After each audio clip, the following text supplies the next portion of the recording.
Education policy 1948. It was again continued in the NEP 1986. NEP 1986. Further, in NEP 2020, National Education Policy, the latest National Education Policy, that is NEP 2020. But compared to the previous policies, NEP provides greater flexibility. And what is flexibility? It says that no language will be imposed. No language will be imposed on any state. No language will be imposed on any state. And what it says, under this, every student must learn 3 languages. Every student must learn 3 languages. But there is only one condition. The condition is that at least 2 of these 3 languages must be native to India. At least 2 of these 3 languages must be native to India. That is the only condition. 3 languages will be the choice of the states, regions, or the students themselves. But 2 languages needs to be Indian languages. So that is basically the idea of the 3 language framework. At present, 2 being native to Indian languages. However, this raised various concerns. States like Tamil Nadu is of the view that 2 language, bilingual policy is enough. No need of promoting a 3 language. 2 language policy is enough. But what is the core rationale? What is the core rationale of this policy? Is that India is a linguistically diverse or plural. Linguistically plural country, diverse country. I give you the data. There are more than 700 languages according to various studies. So it's a linguistically plural country. That means it is a multilingual country. It is a multilingual country. So India is multilingual. Not only India is multilingual, there is also another key aspect of India is that Indians are plurilingual. Plurilingual. People knows more than one language speak. More than one language speak. Maybe they speak in 2 languages like that. So India is also plurilingual. People knows more than one language to speak. So in such a country, what is required is a multi-language or a pluri-language formula, framework, or a multilingual framework. So that is basically the key aspect of this particular or rationale of this 3 language framework. Now language is important. Language is important for everybody. It is considered as a cultural identity. It is part of their identity. Protecting language is also important because people who speak a particular language, if they feel threatened because of some kind of superiority from one language, this may lead to lack of social cohesion. Lack of social cohesion. It goes against the preamble principles of fraternity,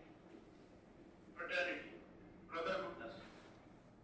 So that is also the reason why you want to promote it not in an antagonistic manner, in a more of a cooperative, collaborative approach.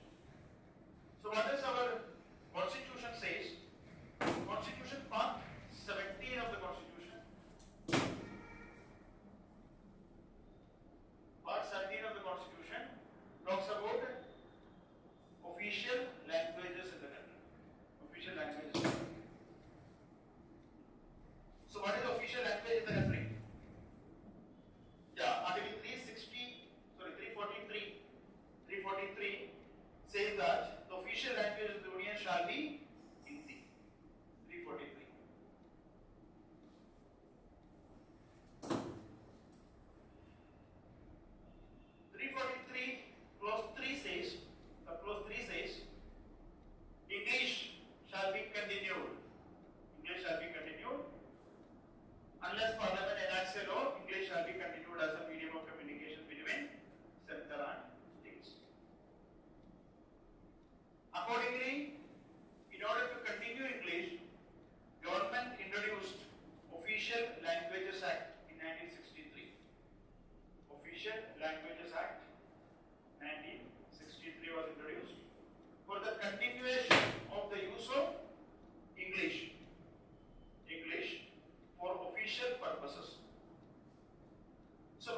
starting itself, this point to be noted. From the starting itself, we are using English as a language for official purpose, or it is basically the administrative language. English is used as the administrative language, and it is also provided by law, that is Official Languages Act, for the continued use of English. However, Article 351 of the Constitution says that government should take efforts for the development of Hindi language. Development of Hindi language. Article 351 for the development of promotion of the spread of Hindi, development of Hindi language. But do remember that we don't have any national language. There is no national language. Constitution does not describe any national language. Further, Schedule 8 also provides for recognition of 22 languages. Each schedule recognizes 22 languages.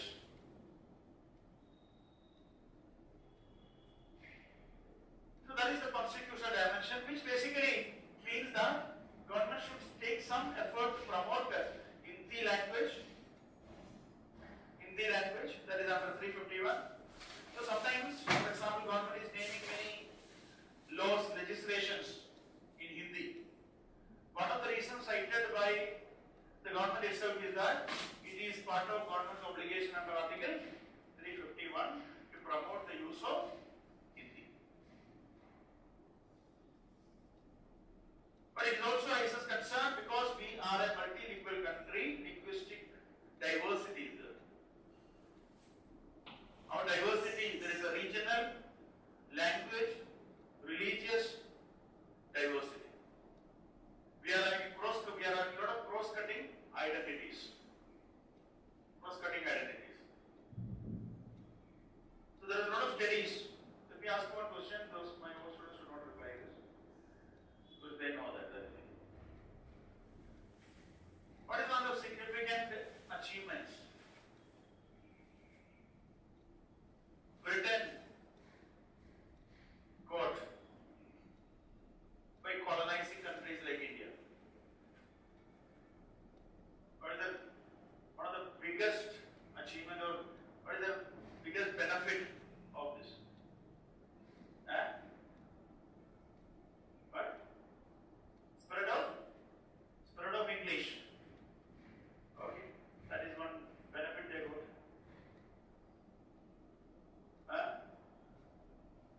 What they got?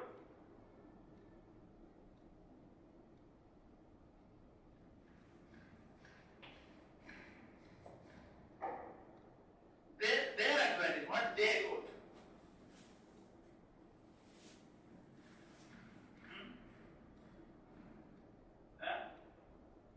Raw material resources, that is the typical argument always for their industrialization, for their economy, they got raw material, they got such benefits. If that is the case, I would not ask the question, right? Cheap labor. So that is one thing. Okay, accepted some kind of cultural hegemony they got, or which is called as linguistic imperialism. That is the term for that, linguistic imperialism. No, that is not just that is okay. That is one point. No doubt. English was benefited from this cultural imperialism, linguistic imperialism. That benefit English is still that benefit is not for English. Anything else? They got benefit from Indian literature and okay. So one key argument by some historians are that they got an identity because British identity they got in colonial countries, because UK is not just British. UK is what? UK is, there is no British basically. UK is what? English, Scots, Welsh, Irish. So English, Scots, Macaulay was a Scot. So Scots in UK is inferior to English. So outside the country, they got this benefit of having one common identity. Macaulay was called in India as what? British. So here there was no superior-inferior problem in colonial countries for them. So that got them an identity of British, and that common identity played a very significant role in the overall growth of British Empire. Common identity, British identity. Because back home they were different, they were English, they were Scots, they were Irish, they were Welsh, different identities. So the identity forming was one of the key aspects, key benefit the British got through these colonies. So that is very important part of many countries' growth. You need some kind of common identity. That benefit is there for European countries. What is the benefit? What is the basis of identity? Language. Yeah, so that is the base of identity. The language is the base of identity, whether it is French, German, or any such major countries. Language is the base of identity. So Dr. Ambedkar also said that we need to focus on one, or we need to promote one language. So that was considered as a key aspect of overall integration of the country. Integration. But it is countered also, major counter argument is that India is not a small country with a small identity. There are a lot of cross-cutting identities. And these cross-cutting identities are also the reason why India is unique in diversity. The countries where there is large cumulative monolithic identities are always prone to secession, separatism. A typical example is Pakistan. Pakistan, there was monolithic identities. Now also there is a problem for Pakistan. There is Baluch, there is Punjab, there is Sindh, there is GB. So there are different monolithic, large identities. Monolithic identities. So because of this monolithic identity, there will be always some kind of conflict. In the past, Pakistan became two.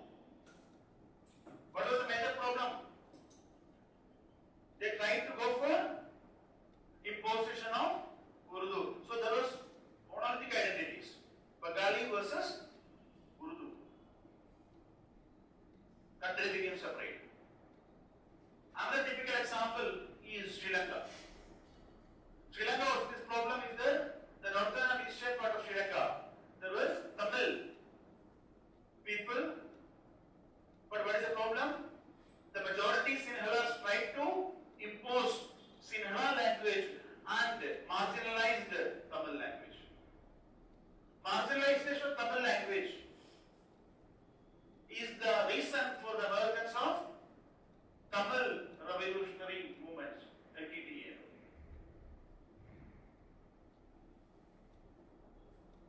So this is a very significant aspect in South Asia, southern part of this region. So this is a problem. So you need to have an approach where there should be a gradual mixing up of different identities. India's advantage is cross-cutting identities. Compared to monolithic identities, there are different studies. Ashutosh Varshney and Rohi basically argues that our country, there is a very less possibility of a large-scale conflict leading to a complete separatism because of these cross-cutting identities. You may be from one particular state, but you will be from one particular religion, caste, language. There will be different identities. So one particular thing may not unite everybody. So countries where there is monolithic identities, single strong identities, are prone to, if there is multiple monolithic identities like Pakistan. Pakistan biggest threat is that Baluch are saying that we want a separate country. Baluch are saying that Punjab and Sindh is exploiting us. Because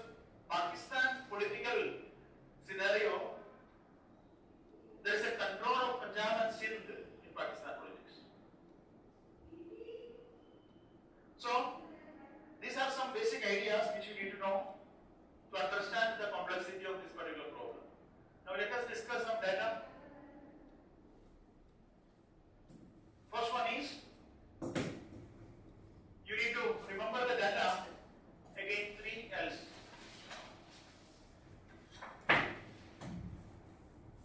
First one is language related issue. Second one is literacy issue. Third one is language of the future data. If you know these data under these 3 heads, you can write a very good answer on this one. So first one is the language, general language issue. Data related general language issue. First is what? First is the data related to multilingualism. According to census, 2011 census,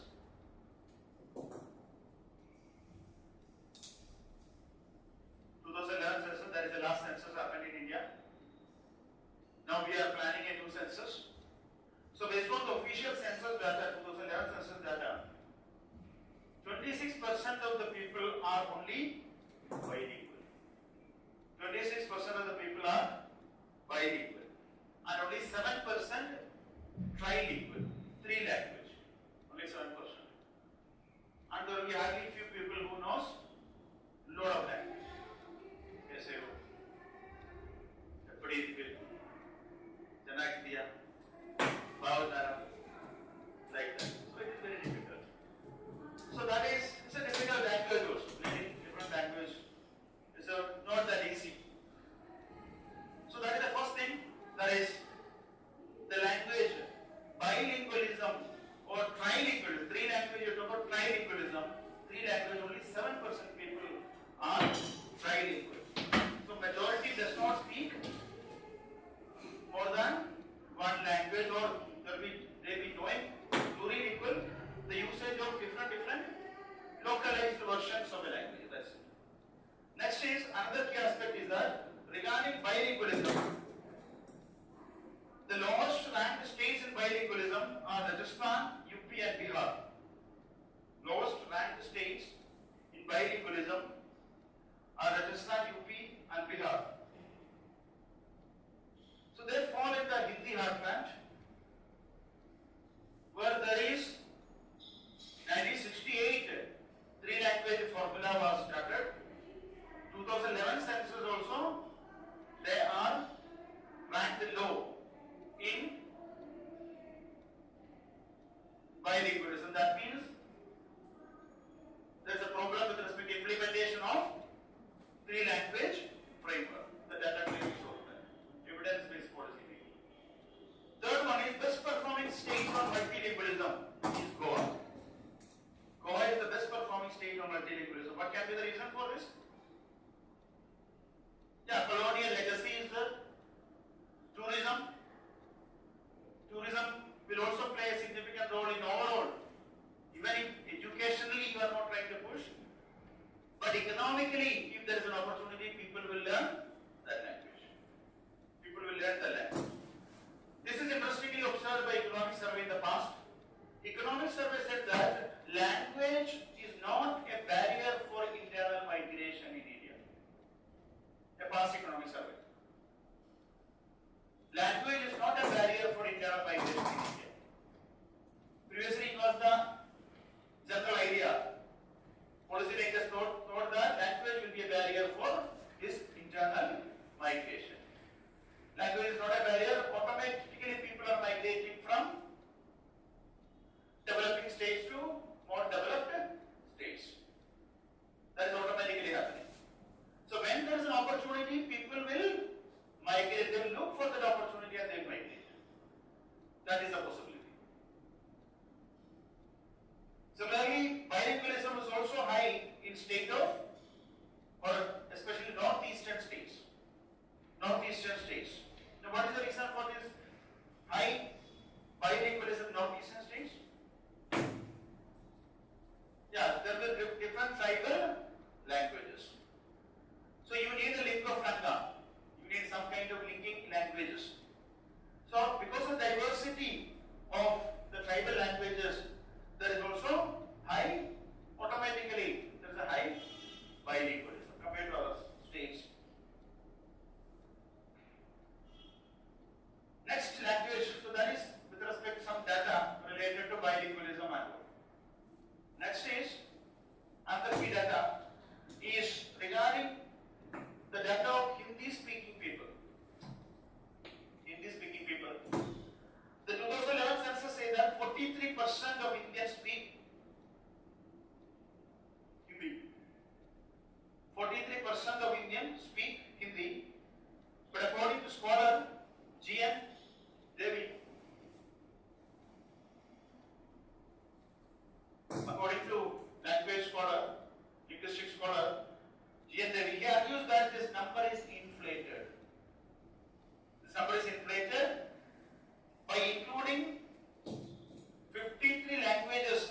otherwise it is just 25%,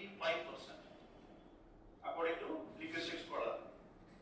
By adding other dialects of Hindi, several other dialects, Bhojpuri, Magadhi, like that, Rajasthani, different dialects are included as Hindi, and then you counted the number, then the number becomes 43.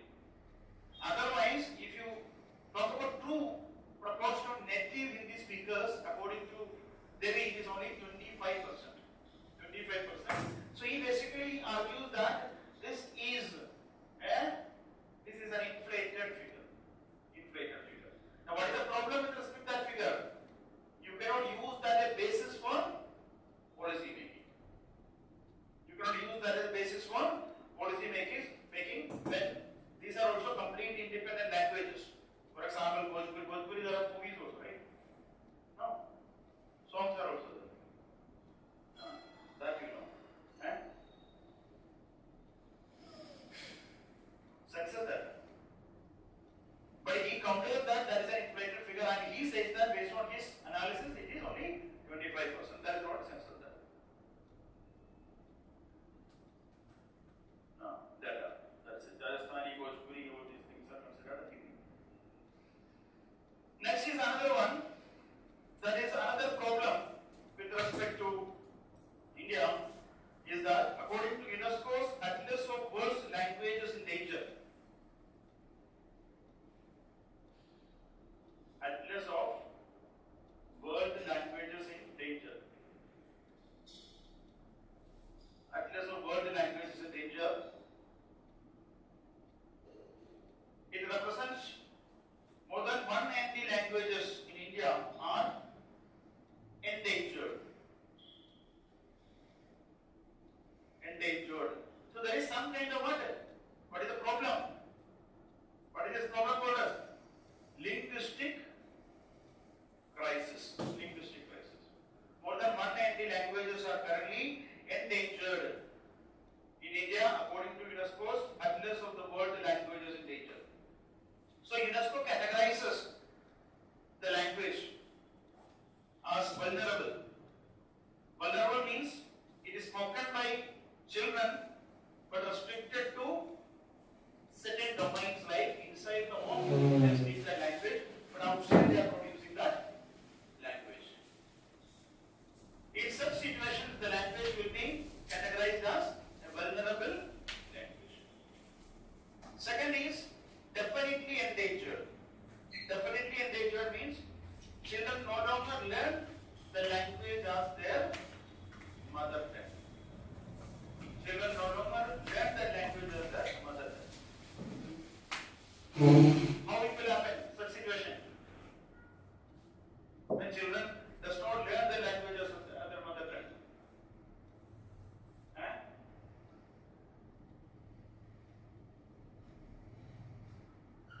When they are brought up in a? Yes, because of migration. Migration is the reason for such a thing. Migration is fueled by what? Economic push and pull factors. So this particular aspect is directly related to what? Job opportunities. Job opportunities. Job opportunities will decide what you want to learn. Okay, third one is surely endangered.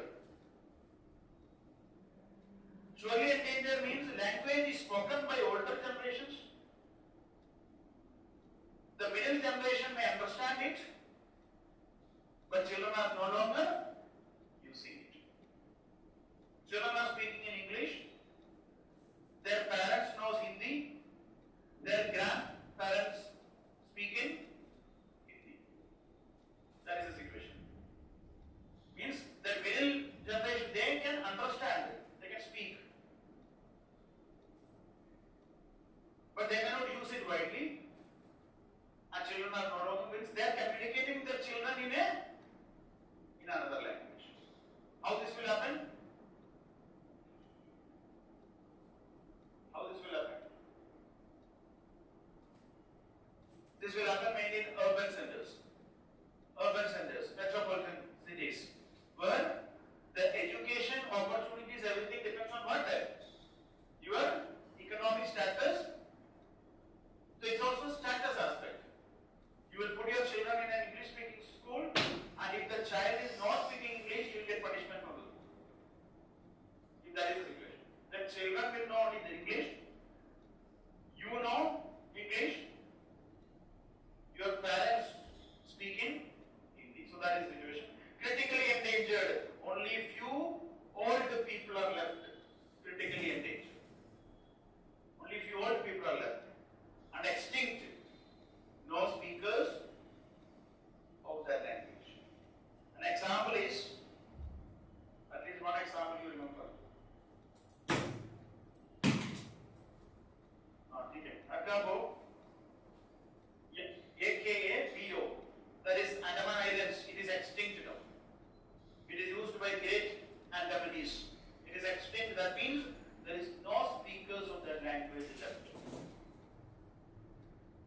linguistic crisis will happen when there is no people left. Gradually, the number of people are reducing, and finally, it will get extinct. According to UNESCO, so there are more than 6,000 languages spoken are endangered. Endangered. That is either in the definitely critically or severely endangered categories. So these are the key aspects of language. Now one more thing is that there is People's Linguistic Survey of India, PLSI data, People's Linguistic Survey of India. Its final data documented around 800, around 80. Its final data documented around 780 Indian languages. 780 Indian languages.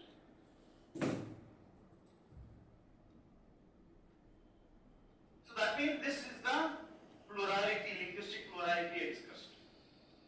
Now come to the second L, that is literacy issue. Literacy issue. Literacy crisis or learning crisis. Learning crisis is another problem.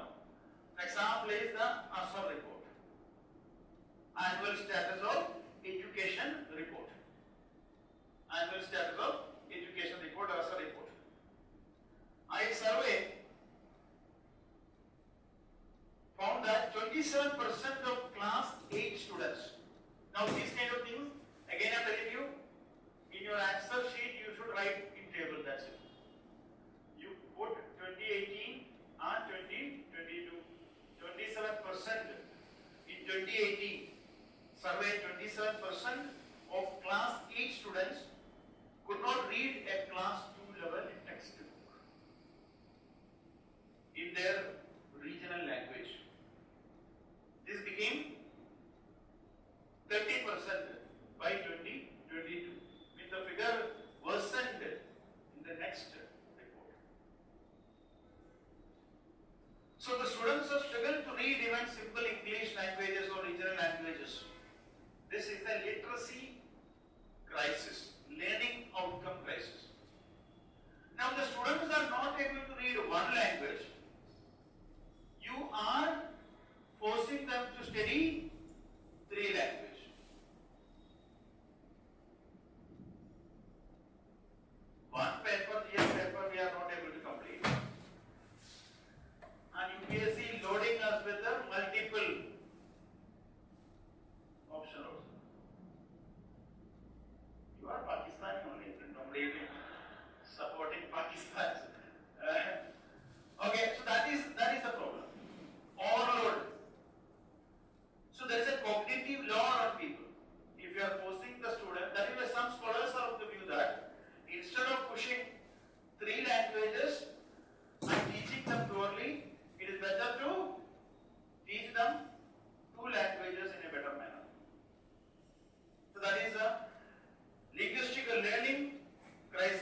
be the impact?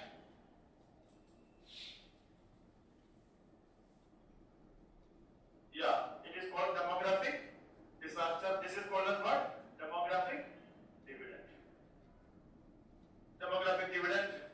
So if you are able to support them with a better human capital, better education, better health, better skills, then they get more opportunity during the fourth industrial revolution, and you can reap the demographic dividend. Other countries will also look for Indian talent. So there is a very good quote by our Prime Minister.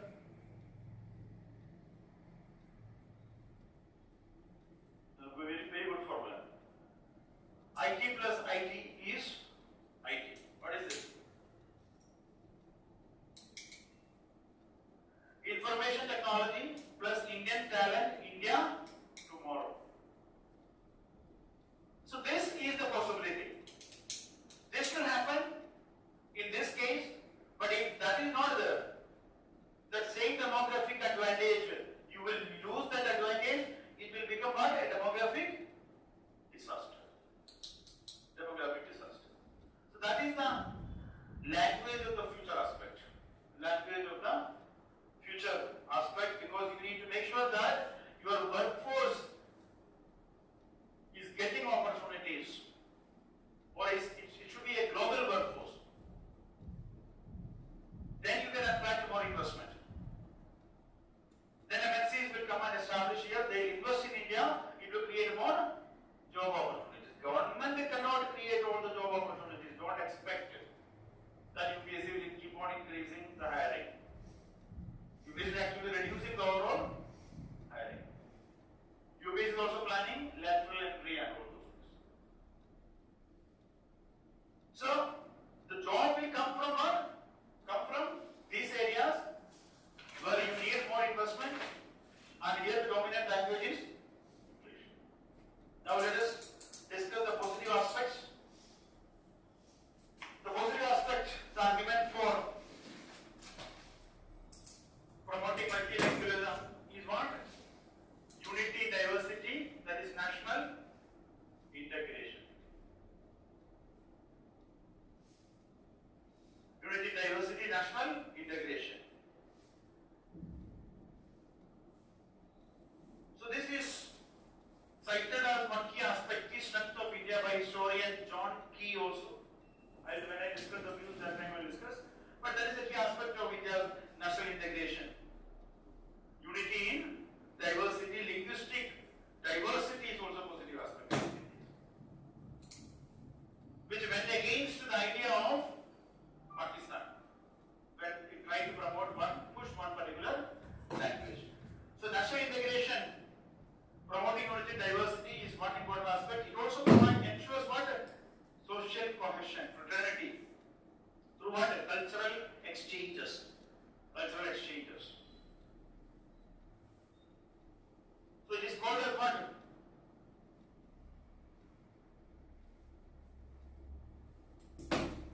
Ganga, Jamuna, Razi. So this composing the cultural ethos is what is important for India. A Ganga, Jamuna, Tasi. So that is a meeting ground for diverse cultural ethos. That is very important in a country like India. A meeting ground for different cultures, different cultural expression is required. So that is possibility of this thing. And here also there is one key aspect of this particular integration is Hindi can consider, some scholars are of the view that Hindi can act as a bridge language. Bridge language in these things. That is a integration of different Ganga, Jamuna, it's just a usage of integration of different cultures. It is possible when there is a multiple language and there is some native lingua franca. Hindi can act as a bridge in India's multilingual landscape. Next one is, there is also primary other benefits, like it may also help in enhanced learning. Children can learn and grasp concepts more quickly at a younger age. Languages are they can learn faster than an adult.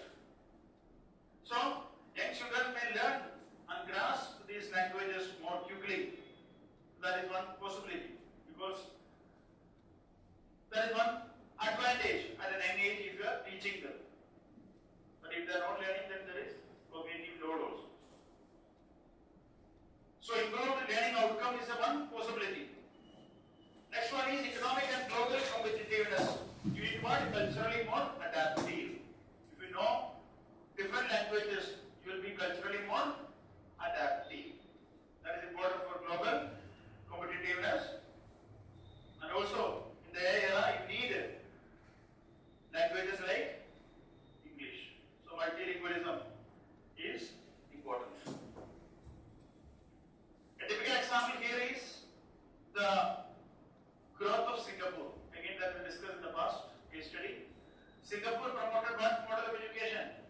A multilingual education, with English as the major language, but also promoting the native languages, Mandarin, Mala, Tamil, like that. So regional languages also promoted, because majority of the population was Chinese, Mandarin. So there was a pressure for Singapore to adopt Mandarin as a national language. But then Singapore president did not opt for that. He said that we need to prepare ourselves for the future. So that is another key aspect. Then natural social adaptation. In real world scenario, people will learn additional languages as and when the need arises. In real world scenario, people will learn language when the need arises. That is the natural societal adaptation. Natural societal adaptation. So if you migrate from one state to another state, you will start learning that particular language. But there are challenges. So concerns raised, controversies, concerns raised.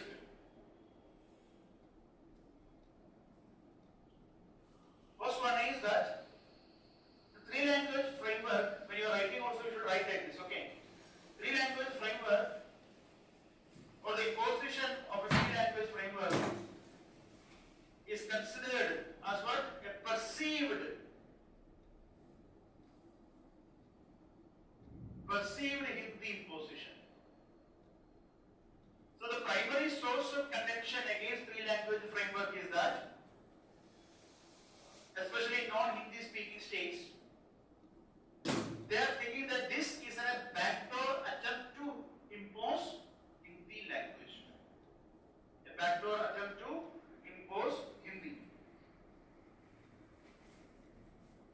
So there is a perceived concerns of such Hindi imposition, perceived especially among the non-Hindi speaking states. And Tamil Nadu historically opposed three language, especially imposition of Hindi. We'll discuss that, then you will understand that what is the problem. So, Tamil Nadu historically opposed Hindi imposition, and this also led to significant anti-Hindi agitations in the state, especially during, even before independence, 1930s, there was anti-Hindi agitations, and after independence, 1960s, and 60s it was very violent also. There are a lot of people died in the anti-Hindi agitations in Tamil Nadu. What is it?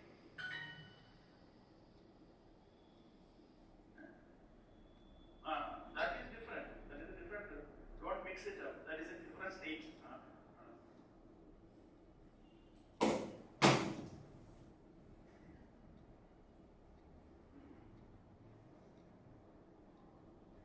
Difficulty?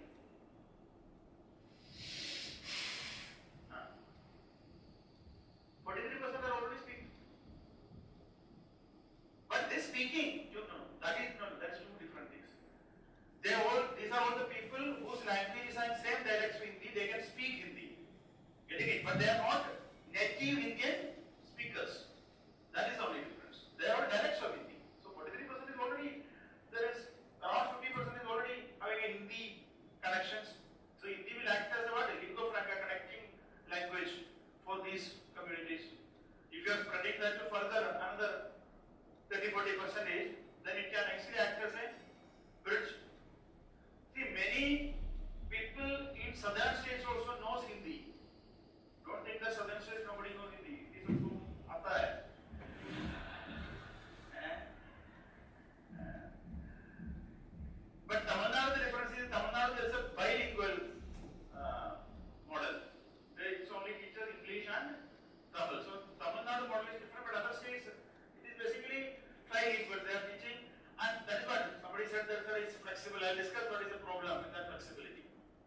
come to that. So this also leads to what? A situation of or a concerns of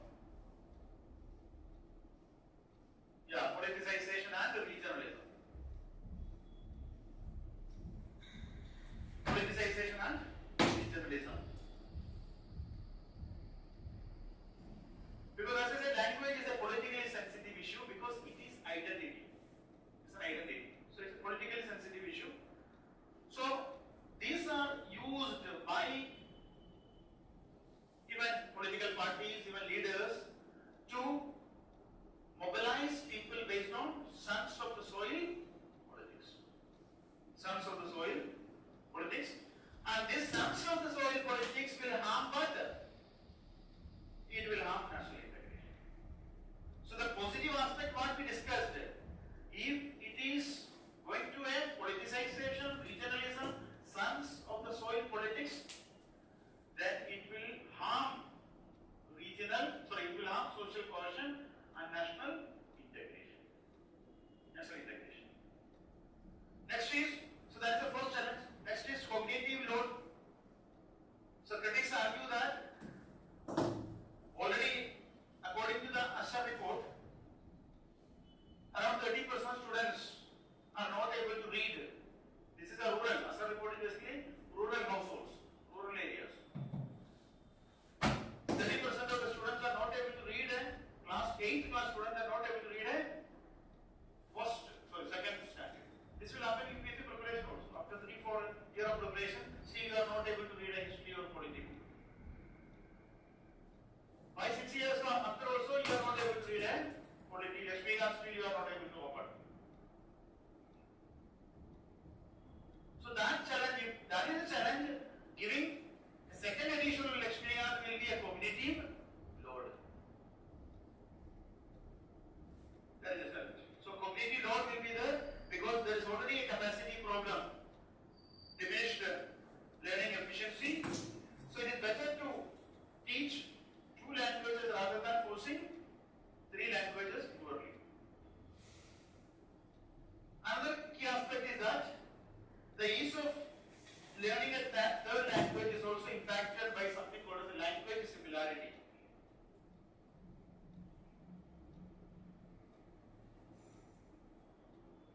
Language similarity. So, those speakers who are having same or similar dialects with Hindi, they can easily learn Hindi compared to the Dravidian language speakers. For them, it will be difficult to learn Hindi. So there is some languages are similar to, say for example, Hindi. They can learn Hindi fast compared to other languages which are not similar to Hindi. So there is an asymmetric learning burden. Asymmetric learning burden. This is a challenge arises especially the speakers who don't have any similarity with, say for example, the French language like Hindi. Next problem is unequal implementation. According to scholars who analyzed the implementation of 3-language formula,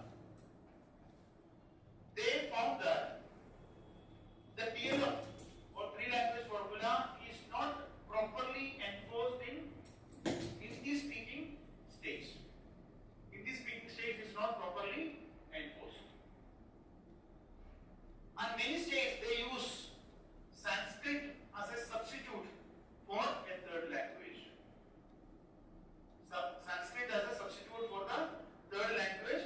So instead of learning a contemporary Indian language, what is the basic idea? North should learn some southern language and south should learn some Hindi language. This is basically the idea.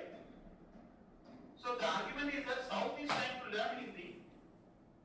North is not trying, nobody from north will be knowing a southern language. So if 3 languages implemented, they are using Sanskrit as a substitute. Bypassing the actual requirement, they are using Sanskrit as a substitute language and trying to learn Sanskrit instead of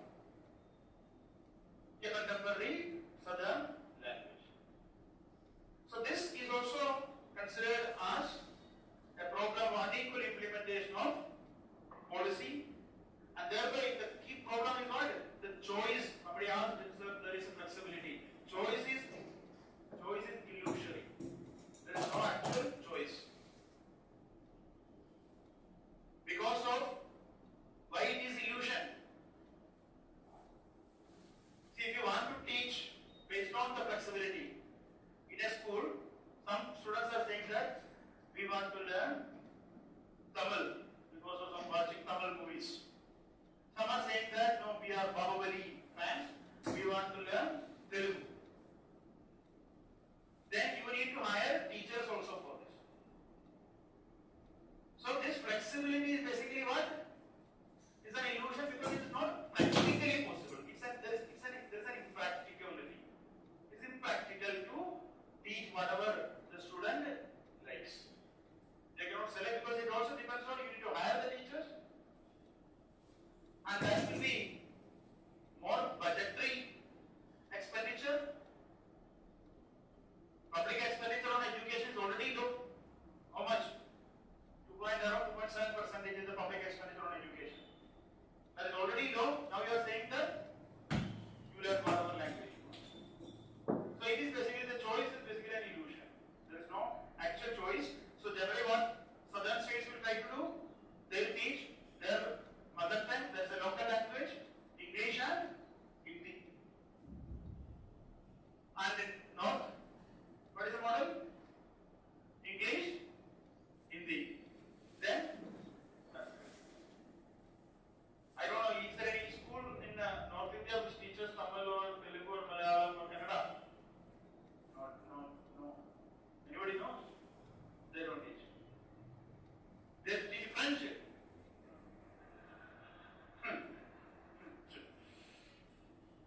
French. Japanese also. Very good. Okay. So the problem is what? Actual problem is the resource constraint. Practicality is not there. So resource constraint, teacher recruitment and training, textbook or translation, all these budget constraint activities. And our overall public expenditure, as I said, is around 2.7%. Now, for other countries, for example, some countries like Bhutan, the public expenditure on education is 7.5% of GDP. 7.5% of GDP. UK is 5.5%. UK is 5.5%, India is 2.7%. So you can see the difference, the annual public expenditure. So there is overall, it is less than 3% of GDP. So it is very difficult because of this resource constraint, hiring teachers and all implementing will be a problem. Another challenge now facing in Indian languages is linguistic adulteration.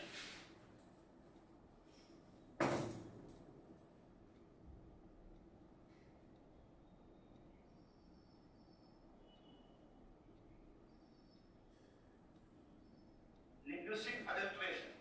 What is the linguistic adulteration? Huh? Yeah. That is exact example. English. They said now in English. So there are event coaching institutes they teach in English. Their official advertise classes in English. That is linguistic adulteration. So gradually what will happen? This will lead to the endangerment of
I always noticed in the class is that generally 80 to more than 80%, 90% will be serious students.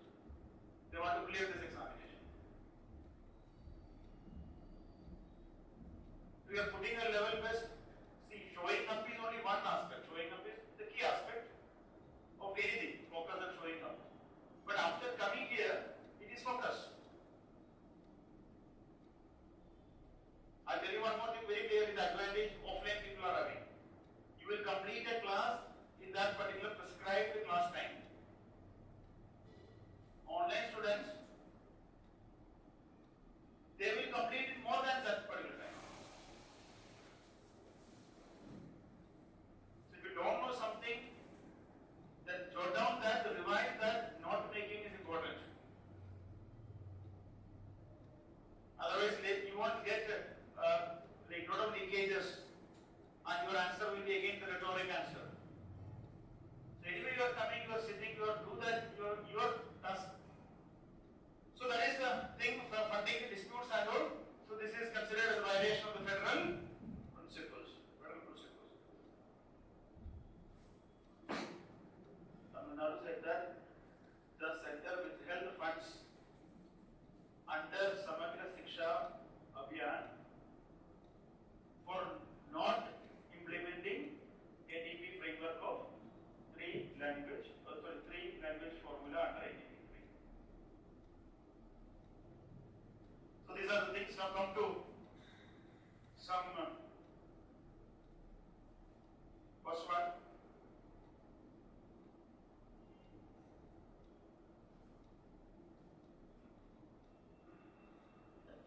There are certain views.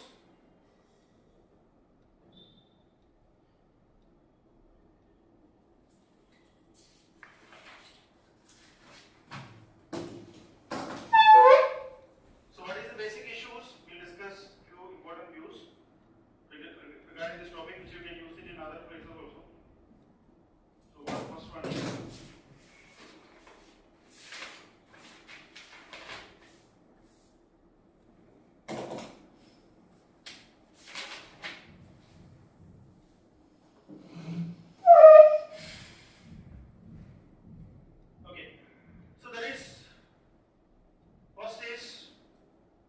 the concept of cultural hegemony.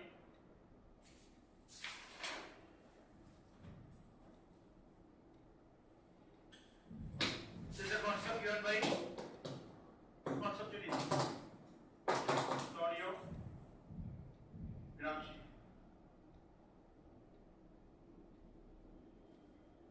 Antonio Gramsci's idea of cultural hegemony. Now, so what is the idea? Privileging. Here, I just discussed first with respect to the language aspect. One language will lead to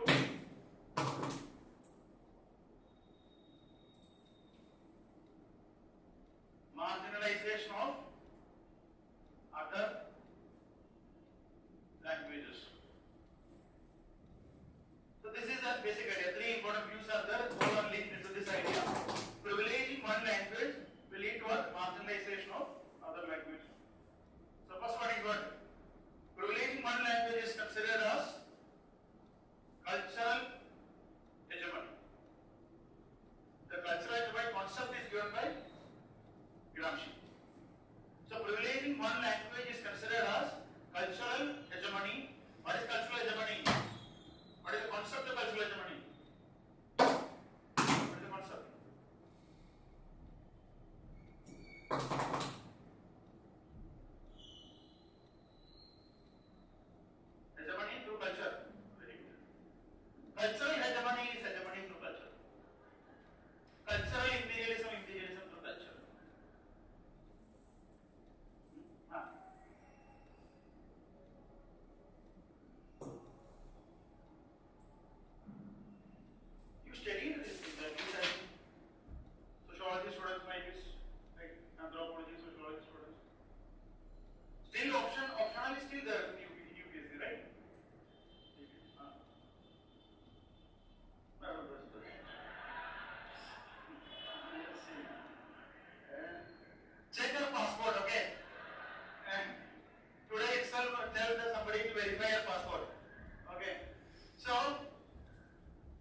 also said that it is not only through force hegemony or domination is maintained, it's also through culture, values of the dominant class.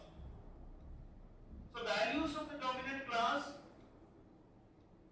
will be enforced, and the subordinate class, they think that it is natural. So they will accept that. Common sense. It is common sense, so they will accept it. So when a language is trying to give some kind of privilege, then what will happen? It will lead to cultural hegemony, leading to what? Marginalization of other languages. That is Gramsci's idea. Second idea is given by Robert Philipson. Professor Robert Philipson. Robert Philipson, he basically talked about colonial powers used English. Colonial powers used English as a tool of power and domination.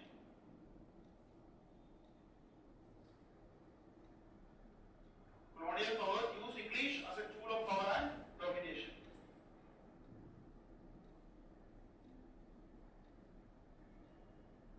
How they dominated that? Privilege given through schools, government, or media. English was given a privilege through schools, media, everything. This led to what? Marginalization of other languages. Marginalization of other language. So global spread of English was not neutral. It was intentionally did so that they can ensure linguistic imperialism. Marginalization of other. So Robert Philipson's argument is that privileging one language, or basically when you apply that, privileging one language in schools, government, will lead to what? Linguistic imperialism. So he basically talked about the issue of linguistic imperialism through education, schools, all those things. Third one is what philosopher?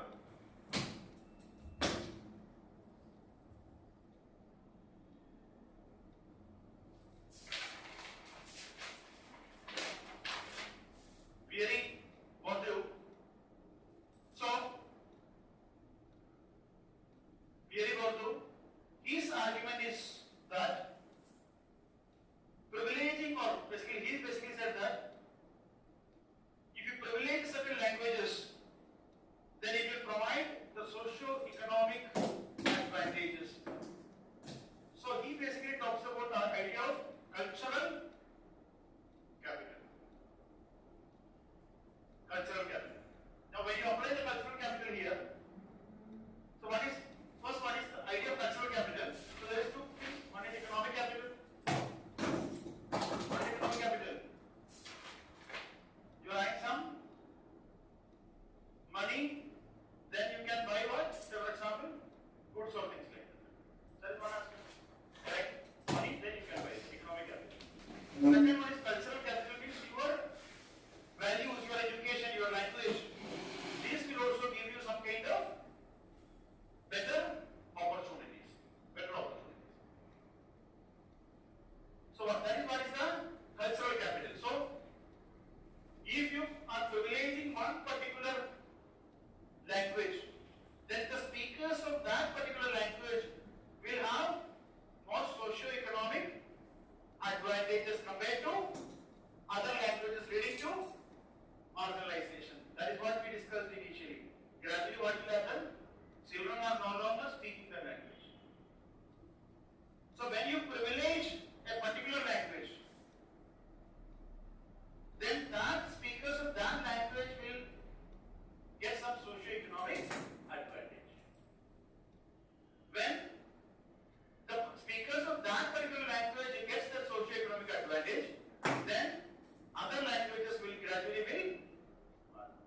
transition.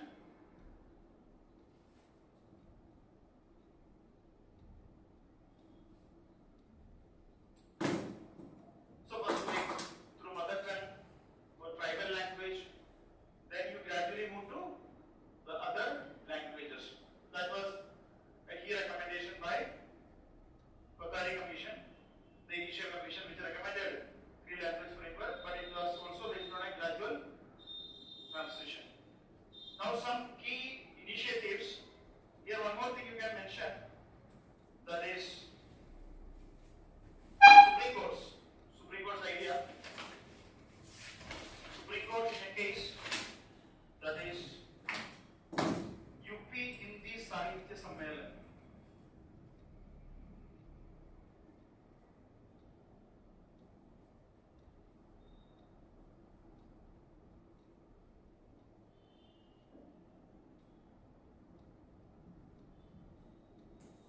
UP Hindi Sahitya Sammelan case, 2014 case. Supreme Court favored linguistic secularism. Supreme Court favored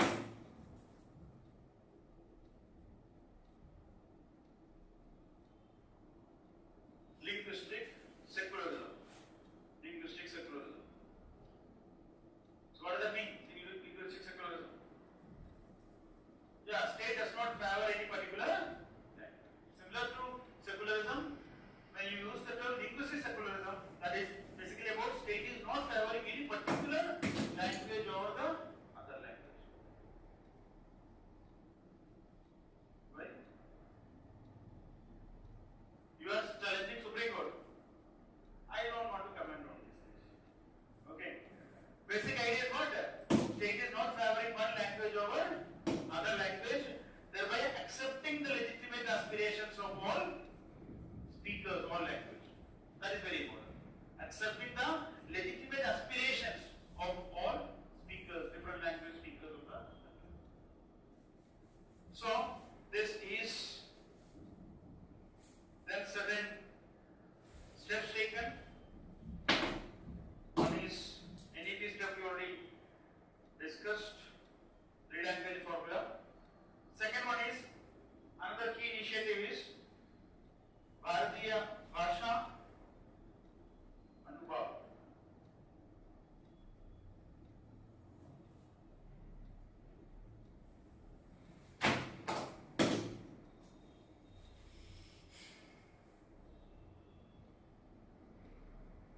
Bharatiya Bhasha Anubhav. So this was introduced by sector, that is to facilitate the translation of various languages to Hindi and vice versa. Facilitate the translation of various languages to Hindi and vice versa. Means Chief Minister from Tamil Nadu can write in Tamil, it will be translated to Hindi. The reply from the center will be in Hindi, but it can be real-time translated to Tamil. That is the idea. Okay. What is the advantage of this particular initiative?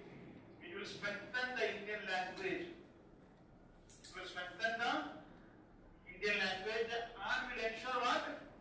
Linguistic secularism. Linguistic secularism. For linguistic diversity.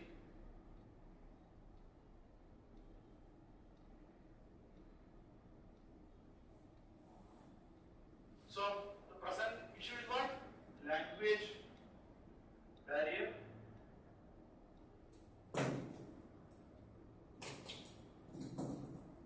Now what is the suggested reform?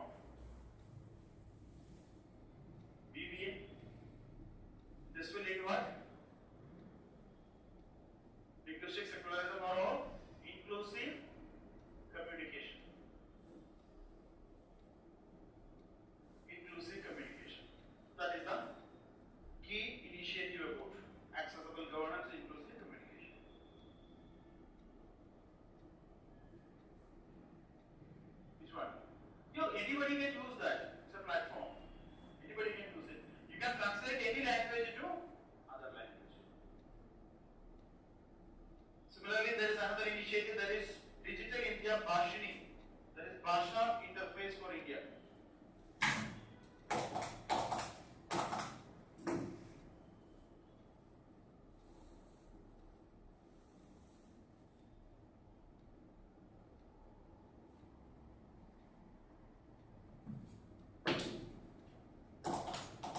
Bhasha interface for India, Bhashini. It's a platform that supports automatic language translation. Platform that supports automatic language translation.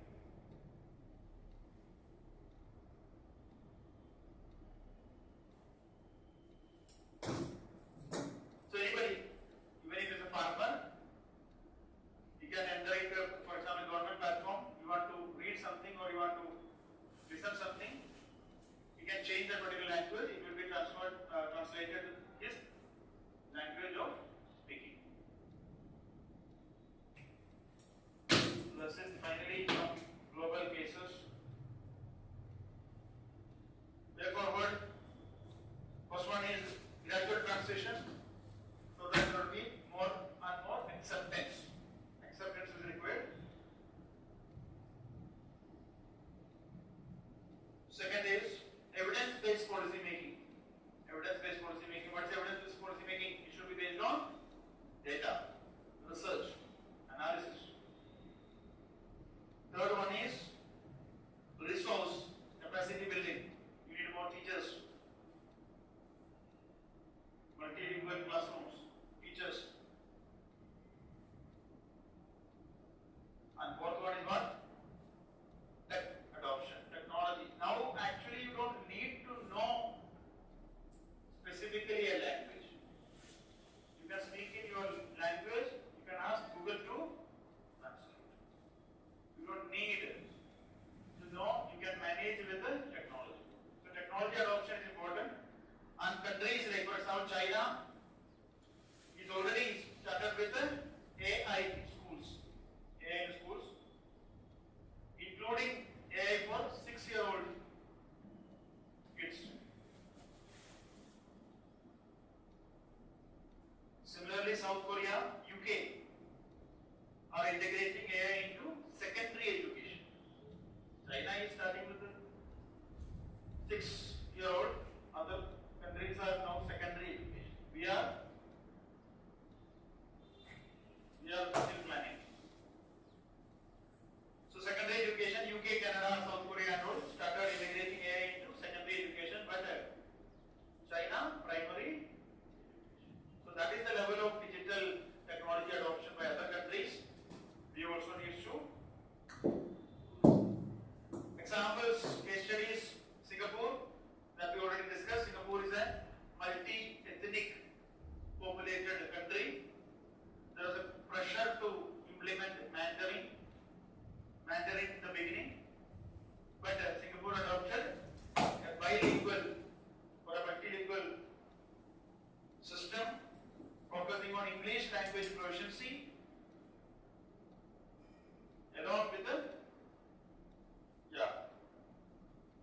language of the ethnic population, that is Mandarin or Malay, Tamil, whatever be the language. So it is considered to be a proven success. Singapore is a major economic success in Southeast Asia. South Africa is called as Rainbow Nation. South Africa is called as Rainbow Nation, and its national anthem is a 5-language composition. 5-language composition, and which shows an accommodative linguistic policy.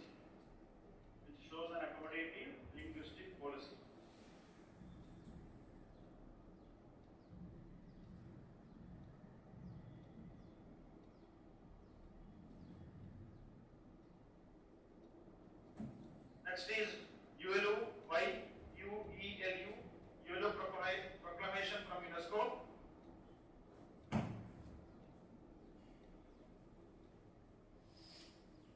It emphasizes the protection and promotion of linguistic diversity. It emphasizes the protection and promotion of linguistic diversity.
कुछ OTP बताने है क्या भैया? OTP लगेगा। हाँ हाँ, तो bell बजा दो बात है। आप बेल बजा दो, कोई ना कोई ले लेगा, मैं आपको ओटीपी बता रहा हूँ, है ना?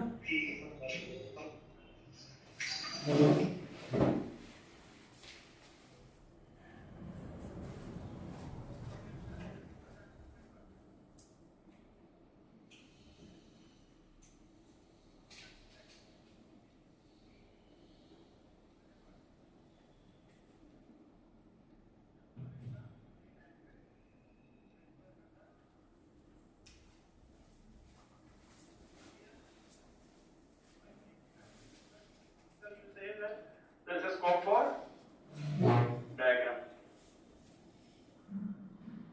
Then, after mentioning this, what are the positives, benefits, positives? Fourth one is challenges. Fifth is the forward. Some suggestions, and sixth one is way forward with the conclusion. That's it. Okay. Now you can start with that also.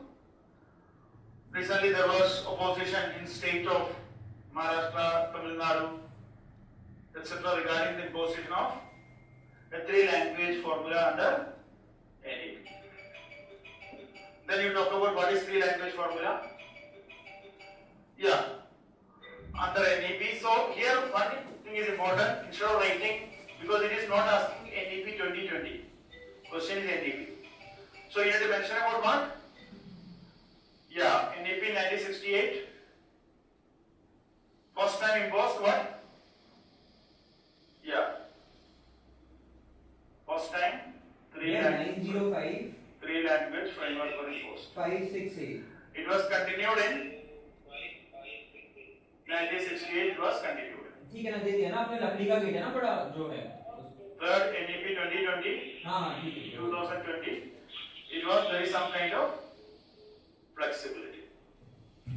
Now you write flexibility aspect. What is the flexibility? Yeah, 3-language. Two should be Indian native. One should be of two should be Indian native with the flexibility for schools or students.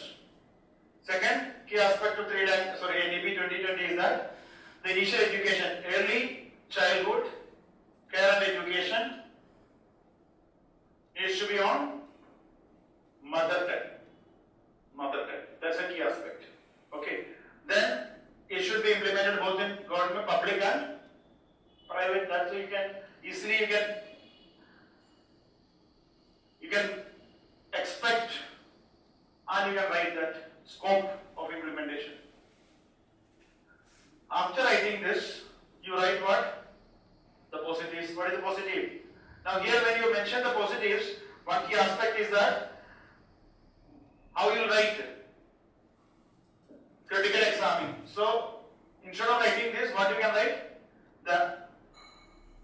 Instead of that, arguments for and against, the academic merits of 3-language formula, because it's more about what? School-based aspect. So you can mention something rather than just arguments for and against, which will look at typical answer writing model. Here you can mention the academic merits of 3-language formula. Now you know the merits. What is the merit? National integration, social cohesion, early learning, all those 4-5 points you can mention. Here you will write what? With some examples and data. What is example you will write? Example of Singapore. Example Singapore you can mention, it adopted. Okay. Then what else you will write? World Economic Forum says that future of jobs depends on English dominance, so you need to know multiple language including global language like English. Because it is about what? Education. Education also one key aspect of education. That is not the only aim, but one key aspect of education what? Opportunities. Human capital formation. So you write that and you just mention what? The advantage of that is what?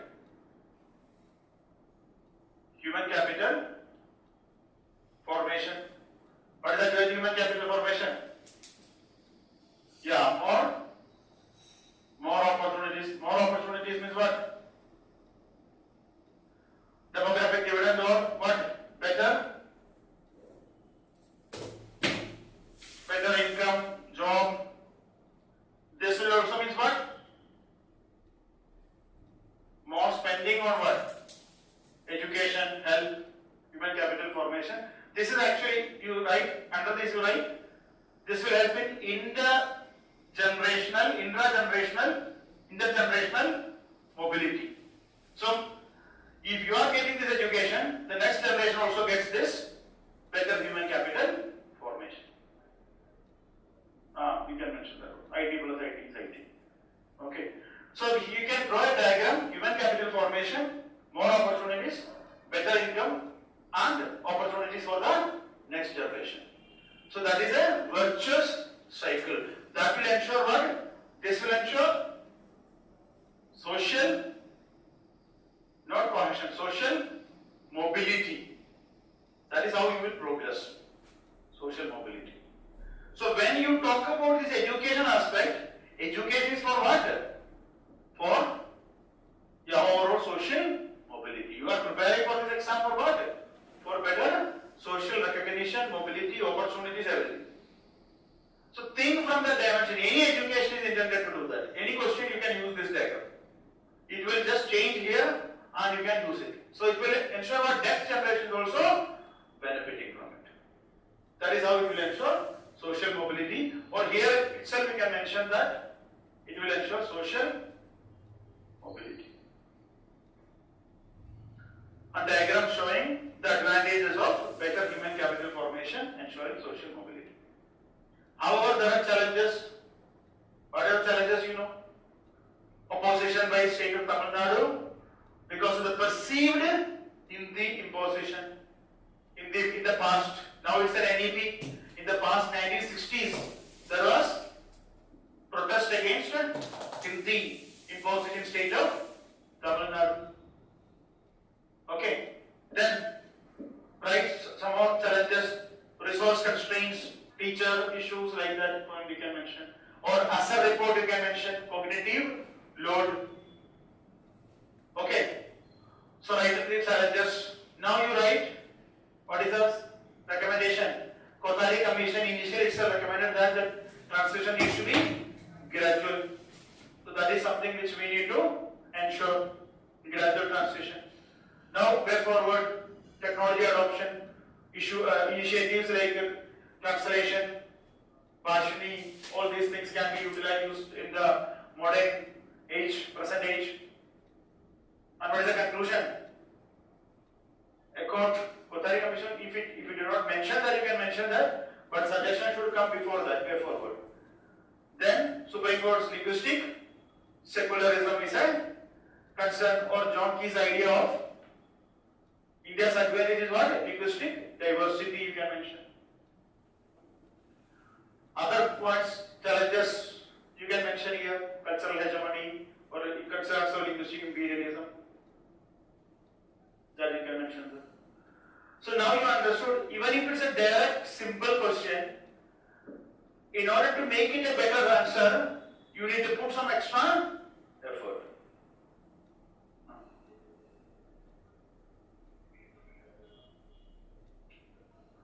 Resource constraint. Public expenditure is low. In like other countries, it is like 7.5, 5.5. Okay, so next topic.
Always in the past, question asked. I just read the question, very interesting question. An athlete participates in the Olympics. Main question. An athlete participates in the Olympics for personal triumph and national glory. Victors are showered with cash incentives by various agencies on their return. Discuss the merits of state-sponsored talent hunt and its cultivation as against the rationale of reward mechanism as encouragement. Now again I am telling you how to identify the topics. What is the syllabus? What is the syllabus linkages of this? What is the syllabus linkage? Which part of the syllabus it is directly coming from? Yeah, it is directly in paper 2, governance and social justice. Governance and social justice, that is a direct part. It is also linked to what? Paper 3, sports economy, sports goods, sports economy, employment generation. So it is in both paper 2 and paper 3. Question last time came in paper 2 and the question is, discuss the merits of, after giving a statement, discuss the merits of state-sponsored talent identification versus a reward mechanism. So what is the key demand of the question? One is state is identifying the talent, state is giving the training, promoting it, coaching them. Another one is somebody wins, gets some award, later they were recognized, states may give them opportunities, job opportunities, or reward with some cash incentives. Which one is better? That is basically the question, or discuss the both aspects, merits of and demerits of both. So that is the previous question. So that is why after 25 years, the last national sports policy came in 2001. After 25 years, a new policy came, that is National Sports Policy 2025. That is the most important aspect, a new policy coming after 25 years, plus it is also related to what? Human capital formation. It is also related to health, physical health, mental health. Any other linkages you can bring from this topic? Sports diplomacy. Okay, we'll send people to Pakistan to play.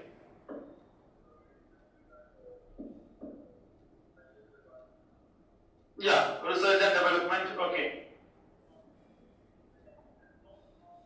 So far, same thing only, just used another keyword.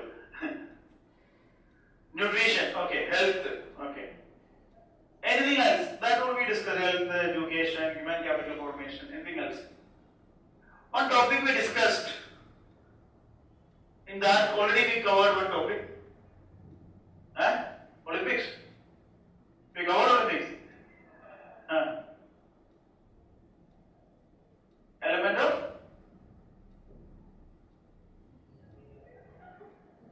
Narayana ho gaya.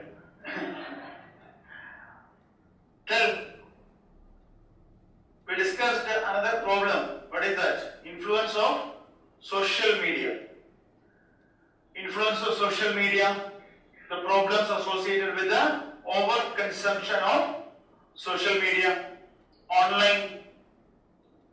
Now one problem with respect to like economic survey, last year's economic survey talked about one problem that is called as anxious generation. There's a book by Jonathan Haidt. He wrote a book about anxious generation, the great rewiring.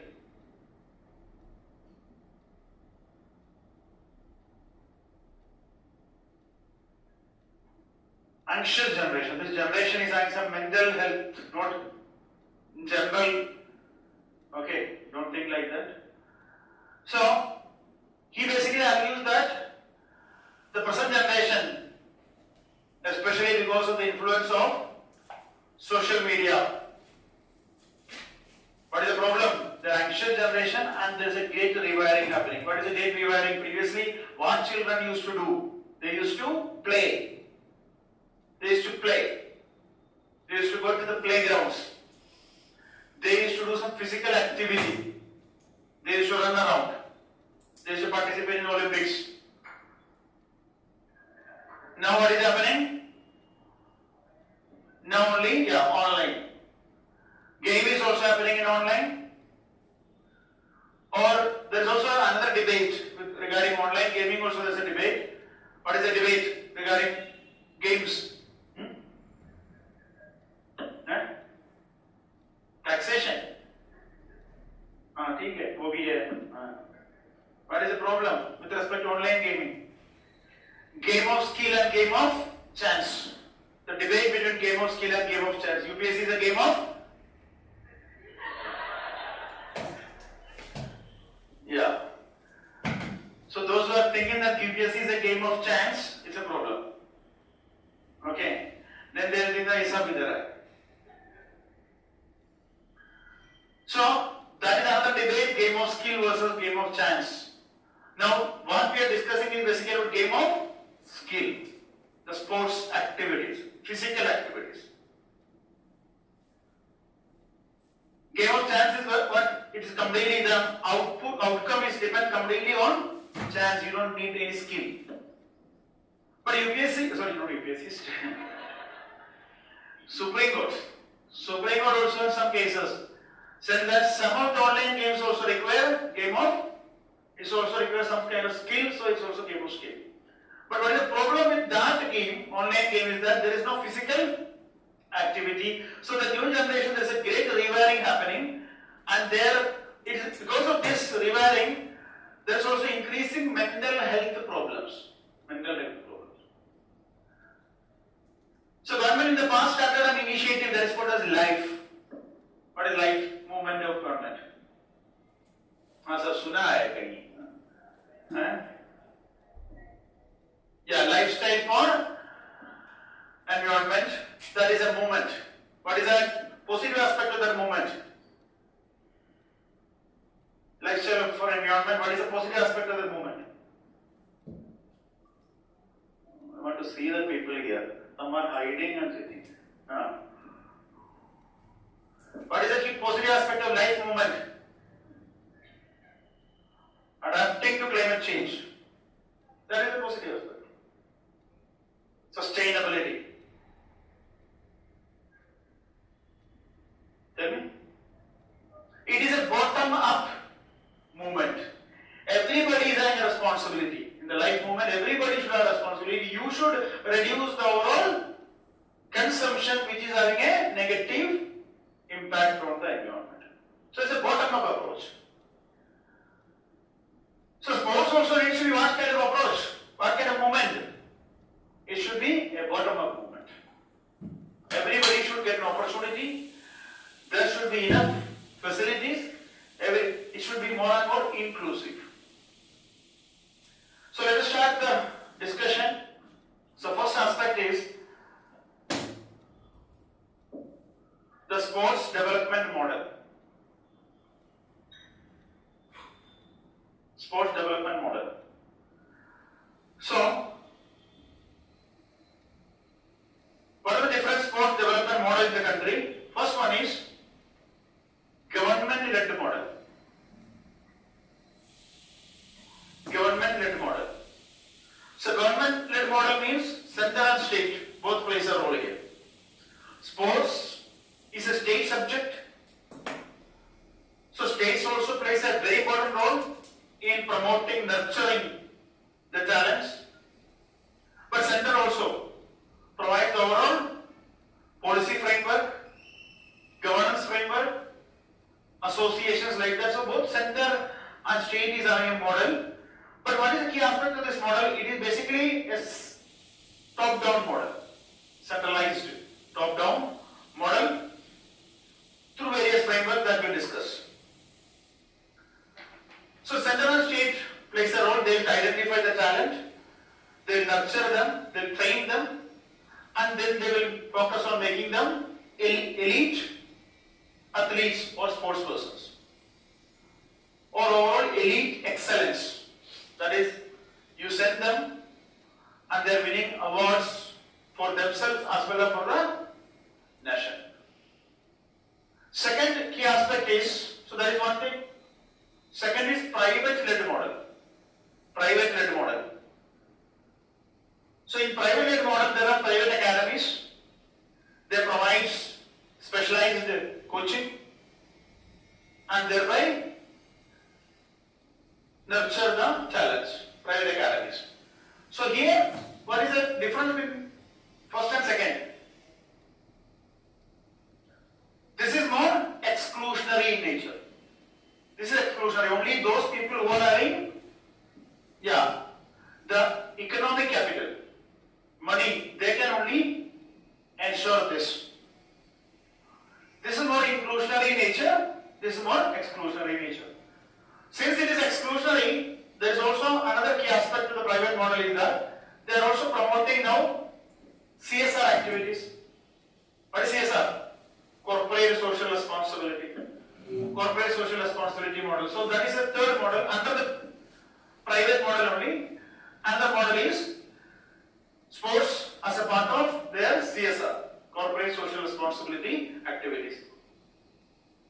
Now, a third model is what? PPP model. PPP model. Government also contributes, say for example, some kind of allocation of a land. Private will build an infrastructure, training academy. So government and private, this is happening in Karnataka, this is happening in Odisha, this is happening in Tamil Nadu, this Haryana. So these are also becoming major sporting states. Haryana is a very major sporting state. So, but this is not that much expanded. What is the general model available now? Government-led model, both center and state. Private-led model, one is exclusionary, another one is, corporate social responsibility model. Third one is PPP model. In this model also, one way these are promoted through what? Educational institutions or universities. Because talent identification will happen in these levels or at the grassroots level identification.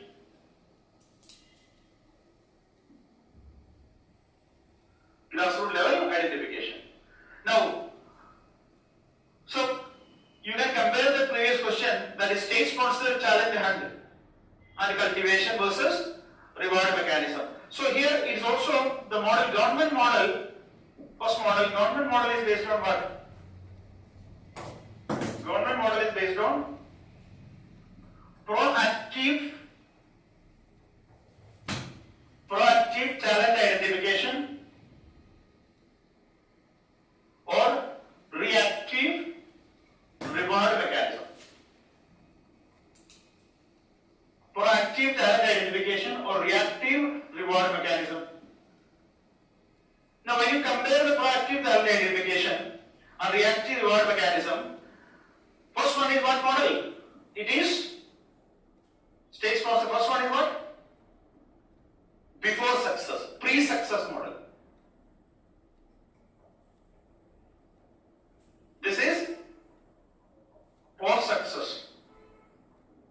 Post-success. So, MS Dhoni, he was given a job in railway. So that is basically the idea of a post-success reward. That is the first aspect. Second key aspect is what? Government will identify. So it is more inclusionary in nature. It's more inclusionary in nature.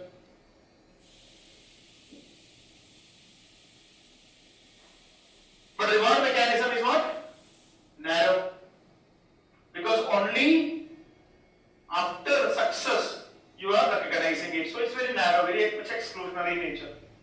Exclusionary in nature.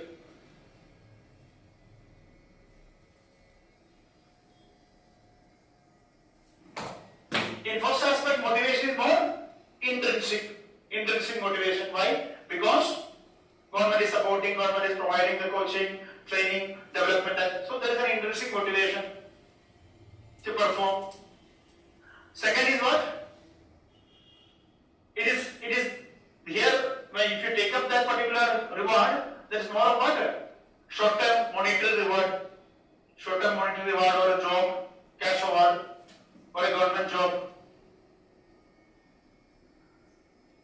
So this is the present sports development model. One is government model, private model,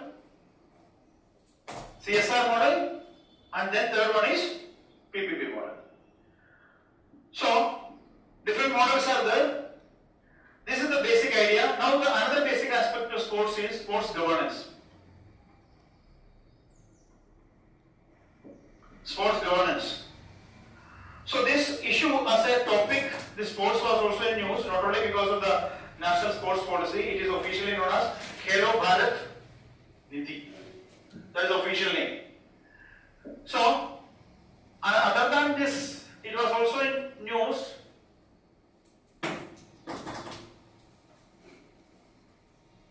It was also in news. This particular topic is also in news because India also expressed its interest in hosting 2036 Olympics. That is one other context. Then, for 2-3 years continuously, there was issue of sports governance, especially. What is the problem? Politicization of the sports bodies, associations, federations. A typical example is the wrestling federation. So that is there. Then another key issue is doping. So these are also sports related issue in news. Doping issue. Suspended. So doping also. What is the basic idea of doping? Use of prohibited substances to enhance the performance. Use of prohibited substances to enhance the performance. So that is another problem for India. So this was also there. Any other sports related issue was in news? Advertisement.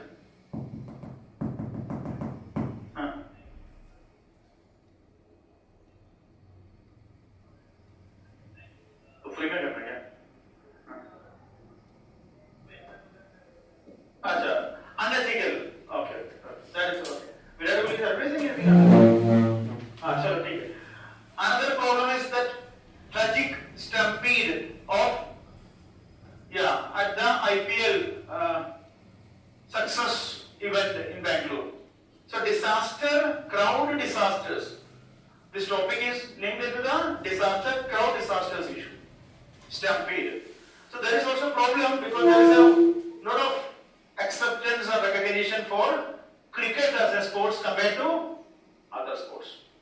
Billions will watch an IPL match compared to any other sport.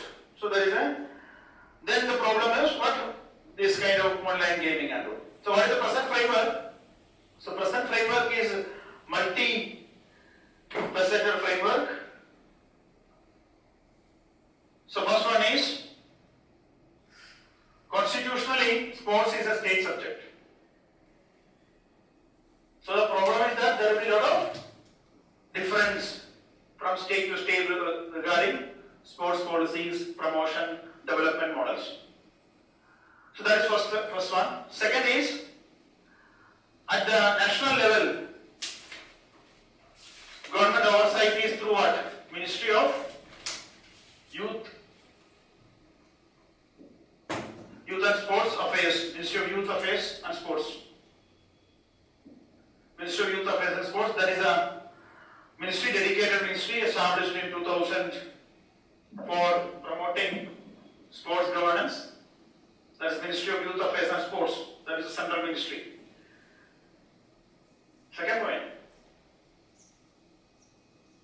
at the national level, this is the Ministry of Youth Affairs and Sports, a dedicated ministry established in 2000 for promotion of sports or sport development.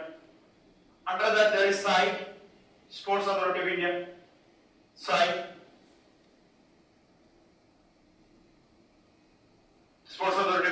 Sai, it is, what is the objective?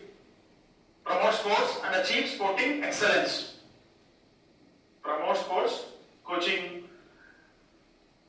training, all those things, and achieve sporting excellence. These are the national and international level sporting excellence. Second, so that is the first, the ministry or SAI as an authority. Next one is policy.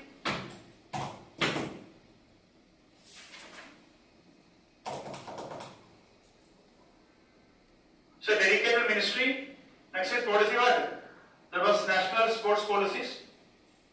National sports policies. Now government came up with the new national sports policy 2025. So that's a policy framework primarily focused on the overall guidelines framework. There is also a bill, that is National Sports Governance Bill 2024. National Sports Governance Bill 2024. National Sports Governance Bill 2024.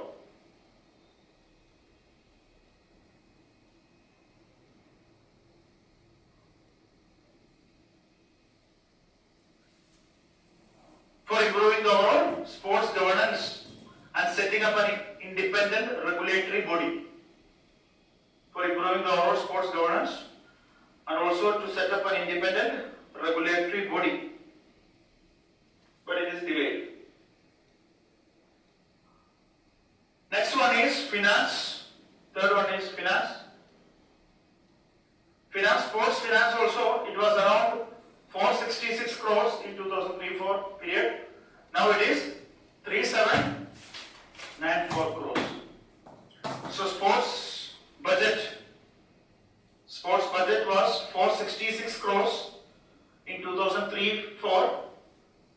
Now the budget also increased, is more than 3,700 crores annual budget outlay. So around 4,000 crores budget allocation in 25-26. So finance is also, there is a significant improvement. Then associations, federations, associations. First one is National Sports Federations. National Sports Federations, NSF.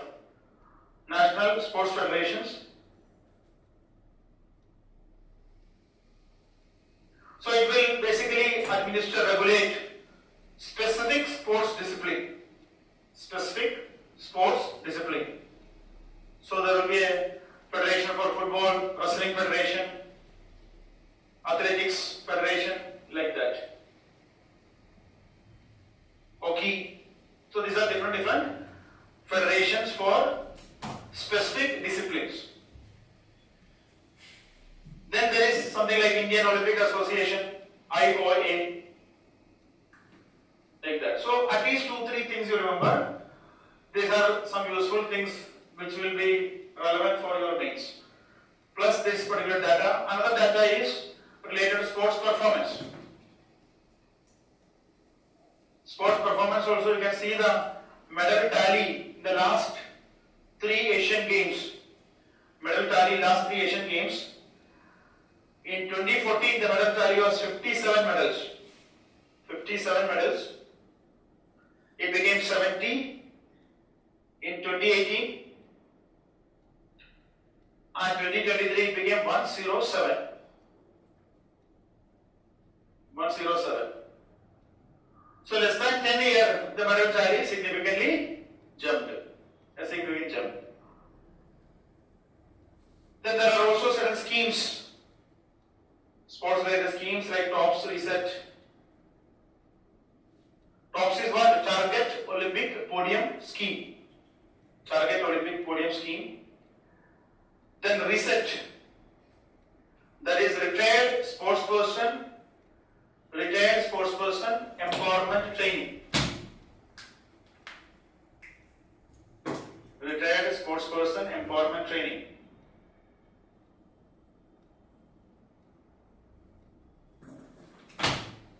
Then there is another one at the grassroots sports. Means many are there, I am just giving you so that you can use it in different places. For example, one problem is what? There is no particular scheme for written as spokesperson, so there you can use this. Next one is another one is PICA, that is Panchayat Yuva Krida or Khel Abhiyan.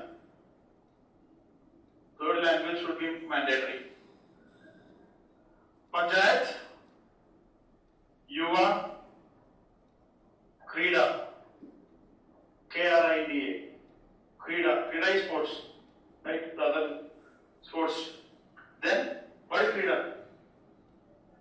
Sports. Krida and Khel Abhiyan. What is Khel? Okay, sports and games. Khel Abhiyan. So this is for grassroots level. To ensure grassroots sports. Grassroots sports.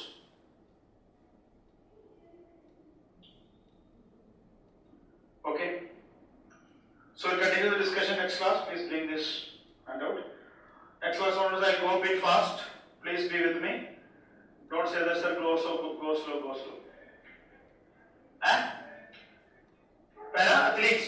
There is a scheme for that also. Disability schemes. Alati? Alati, answer will be uploaded.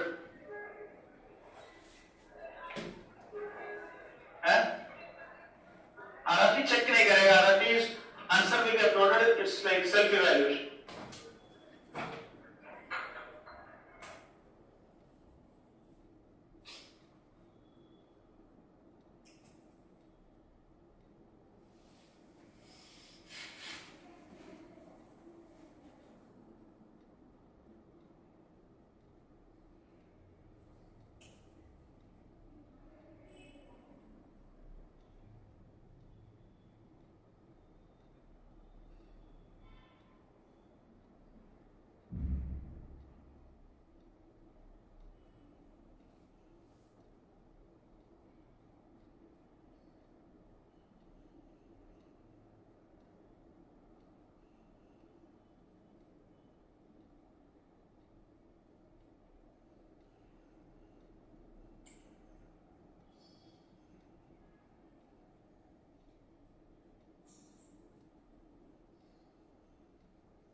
मम्मा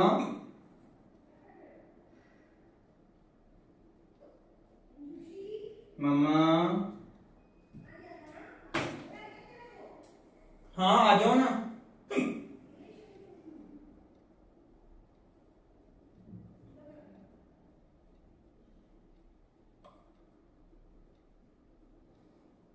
आपकी पूजा हो गई? हम्म।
हाँ